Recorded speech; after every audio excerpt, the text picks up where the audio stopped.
Welcome to NCIX Tech Tips. Today is another system showcase. We have the Vesta APU HTPC. So while some people, and you've seen these on Tech Tips before, while some people may be content with something small like this for an HTPC media center computer, some people need a little bit more expansion and a little bit more oomph or horsepower, and that's where something like a full-size desktop comes into play for the media center.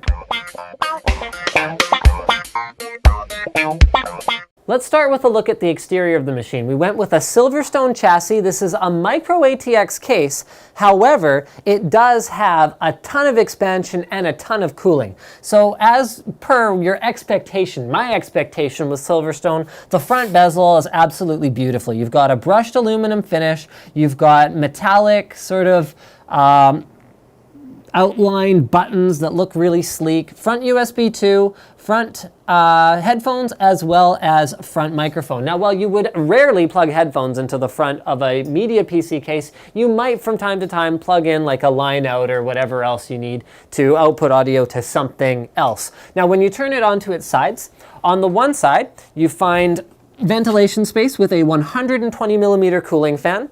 When you go to the other side, you find two more 120 millimeter cooling fans. So what that means is because you've got so much fan surface area drawing air into the case, it means you have positive pressure inside the case, which is better for reducing dust buildup. And it also means that you can spin them at a much lower RPM and maintain adequate cooling without dramatically increasing the noise of the machine. Now at the back, there are spots for two more 80 millimeter fans. However, those spots are not populated in this configuration because due to using all three other fans as intakes, they are just passively exhausting air anyway. So it's not like dust is going to get sucked in by accident. At the back, in terms of I/O, you find fairly standard fare. So two USB 3.0 ports, a PS2 keyboard mouse combo port, HDMI, DVI, and VGA out. So you have all the options that you need for a media PC. You've also got optical audio out. That can be very useful if you have a receiver that uses optical audio.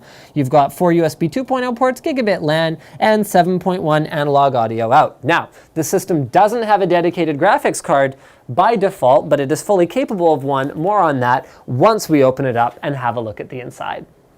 Once we get inside, we find a fairly compact little system in here. We have a micro ATX board, so this is an ASUS F1A55M motherboard supporting Crossfire X, should you so desire. However, I think you're probably going to limit yourself to one graphics card in a system like this, which will leave you with an additional PCI slot and an additional PCIe 8X slot for expansion. Now that 8X slot can accept anything PCIe 1, 2, 3, well, there's no PCIe 3, but PCIe 1, 2, 4, 8.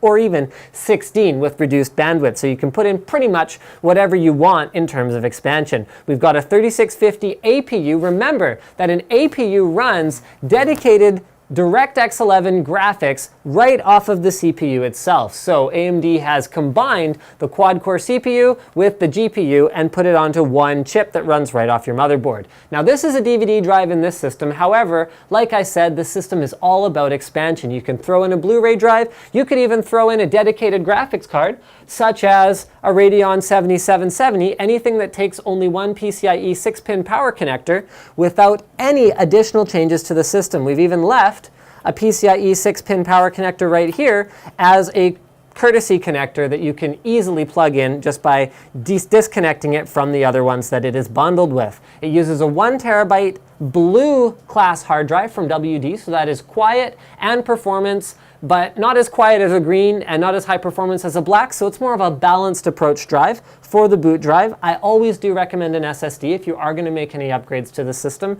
throw in an SSD as the boot drive and then use your hard drive for raw storage. In terms of the other specs, there's not a whole lot to really speak of, so it comes down to having the performance that you need now with the ability to add more later. Oh, right, I should probably have added that there's also 8 gigs of AMD Entertainment Edition memory. So I don't know if I'm going to be able to get you guys a good angle of that, but we'll try and get it on the close-up. So AMD has their own memory, actually manufactured by Patriot and backed by Patriot, so it comes with a full lifetime warranty. And I think that pretty much covers it for the internals of this little machine. So in conclusion, if you're looking for something that performs well enough today but has ample room to grow in the future, then this is probably the machine for you if you're looking for something for a media center PC. Now remember guys, a media center PC is most useful for streaming media over your network, for playing games on your big screen TV, should you so desire. You can even get things like wireless Xbox 360 controllers, which happen to be completely seamlessly compatible with many games out there. You just have to get the wireless receiver, and you can hook up to 4 controllers up to it at a time. So it's not just movies, it's games as well, and even little convenient things like the family's over and you want to quickly look up something on YouTube. You know what, those little media players and stuff aren't always ideal. Yeah, some of them have browsers, but there's no substitute for the horsepower of a true desktop PC. So thank you for checking out this episode of NCIX Tech Tips and our system showcase today. Don't forget to subscribe for more system showcases, how-tos, tutorials, reviews, and all kinds of great videos from NCIX.com.